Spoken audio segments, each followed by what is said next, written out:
শব্দহীন এই পৃথিবীটা আসলে কেমন, যেখানে কোনো কথা নেই, পাখির কিচিরমিচির নেই, নেই বৃষ্টির শব্দ, অথবা নেই সমুদ্রের গর্জন। আমাদের চারপাশেই এমন কিছু মানুষ রয়েছেন যারা মুখে বলে মনের ভাব প্রকাশ করতে পারেন না অথবা শুনতে পারেন না, কিন্তু সম্ভাবনার দিক থেকে তারা কোনো অংশেই কম নন। এই মুহূর্তে বাংলাদেশে শ্রবণ ও বাক প্রতিবন্ধী মানুষের সংখ্যা ৩.৫ লাখেরও বেশি। বিরাট এই জনসংখ্যা পিছিয়ে থাকলে পিছিয়ে পড়বে পুরো দেশ। আর এ ভাবনা থেকেই রবি নিয়ে এসেছে শ্রবণ ও বাক প্রতিবন্ধী রবি গ্রাহকদের জন্য ইশারা ভাষায় কাস্টমার সার্ভিস সাইন কেয়ার।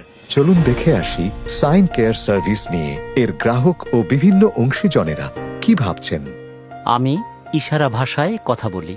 রবির সাইন কেয়ারে ভিডিও কলে ইশারা ভাষায় কথা বলার সুযোগ পেলে আমি স্বস্তি পাই। অন্য কারোর উপর নির্ভর না করে নিজের মতো করে ইশারা ভাষায় যোগাযোগ করতে পারার ফলে আমার ব্যক্তিগত গোপনীয়তা বজায় থাকে। আমি একজন বাক ও শ্রবণ প্রতিবন্ধী ব্যক্তি, কিন্তু তাতে আমার সামর্থ্য কম নয়। আমি যে পারি, রবি আমাকে সেই বিশ্বাস দিয়েছে সাইন কেয়ারে কাজের সুযোগ করে দিয়ে। অনেকে মনে করে কাস্টমার কেয়ারে কাজ করা মানেই কথা বলা, কিন্তু না, রবি আমার জন্য এমন সুযোগ তৈরি করেছে যেখানে আমি ইশারা ভাষাতেই সমান দক্ষতায় কাজ করতে পারি। বাক ও শ্রবণ প্রতিবন্ধী ব্যক্তিদের অনেকেই সমাজ থেকে বিচ্ছিন্ন মনে করে, কিন্তু তারা আসলে সমাজেরই একটা অংশ।